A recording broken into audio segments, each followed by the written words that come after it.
I'm Nancy Leader on the Zeta Report. The Zetas predicted that the Earth's changes would reach the level of 7 out of 10 by the end of 2010, and that the 7 of 10 scenarios would unfold thereafter. Did this occur, and where are we on the rollout of the scenarios at present on May 15th, 2011? The first in the sequence was a tipping of the Indo-Australia plate, pushing the plate down 10 feet in Pakistan and raising it where the curve comes under Sumatra and Java. Did this occur? The floods in July 2010 on the India-Pakistan border never drained completely, and by December 2010, NASA admitted that a permanent loss of elevation, approximately 10 feet, had occurred. The white areas in this reverse color image show the degree of permanent flooding due to elevation loss. By December 22, 2010, the eastern end of the Indo-Australia plate began to lift. Dramatic evidence of this was the flooding in eastern Australia. Brisbane and other coastal cities were flooded, the water backwashing up the rivers. A vast inland sea developed in eastern Australia due to this tipping, rolling about without an avenue of escape. Though blamed on rain, rain was not evident. By January 22, 2011, the drowning roos were having to be rescued. By December 23rd, reports of sinking in Java appeared in the news. The curve under Sumatra and Java had lifted, the water above them more shallow as the buoys showed. Step 1, the tipping of the Indo-Australia plate, was certainly evident, and Step 2, the sinking of the Sunda plate holding Indonesia, had begun. Step 2 had begun as predicted by the end of 2010, but has not yet completed as plate undulations set in. The magma under the Pacific is sloshing back and forth, so the curve under Sumatra and Java is not consistently raised.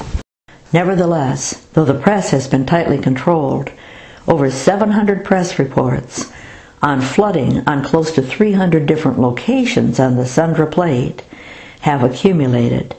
Java has been perhaps the worst hit since it is on the sinking edge.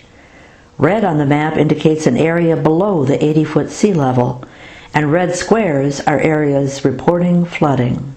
Lamongan in East Java is within the red zone, in a region that would be underwater if 80 foot of elevation were lost. Children there had been standing in water in their schoolrooms for months. The sinking in Java includes crumbling, as there is pressure from the side as well as a downward push.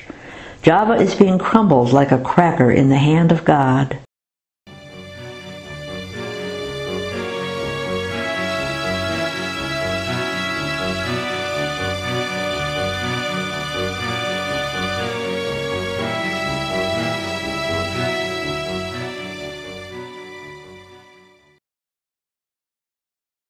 The rain blame proves inadequate, as the water frequently refuses to drain, and most often there is scant rain accompanying the flooding. Note that 90% of the time the flooding is reported in areas along coastlines with access to the sea, and in those areas below 80-foot sea level elevation.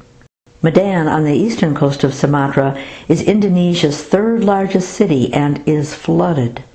It has access to the sea, a backwash from a nearby river, and is primarily below the 80-foot mark. With an 80-foot drop in elevation, their airport would be partially submerged, and this proved to be the case.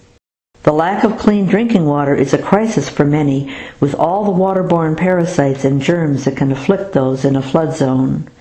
The lingering floods have also ruined crops, and government subsidies only go so far. On the Malay Peninsula, cities are inundated and the people take to boats to travel from house to house. Huge cracks and sinkholes have appeared in the Philippines as the Philippine Islands are squeezed. This is particularly apparent in Vietnam, which is close to the line where the plate tongue holding Indonesia is bending. Vietnam has been fracturing, their roadways and buildings cracking. Surat Thani on the Thailand peninsula is another sinking area. As with most regions sinking, this is once again along the coastline and with access to the sea. Notice that in Borneo, the flooding reports are along the coastline or inland in lowland. If rain is causing this, does it not rain in the vast interior?